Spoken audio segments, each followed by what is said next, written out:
Senate's resolution was unconstitutional.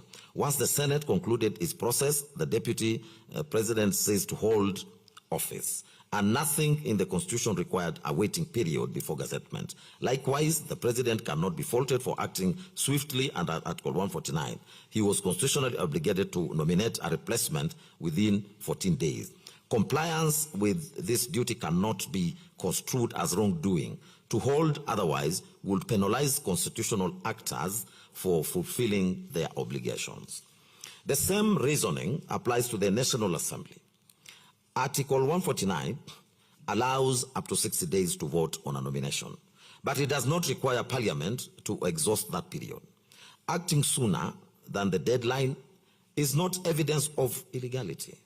Speed alone does not establish predetermination. The law requires objective proof that a decision maker had closed their minds before exercising power.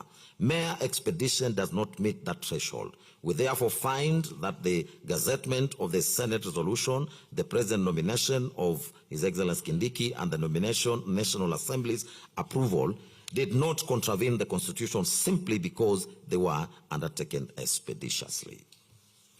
I will now turn to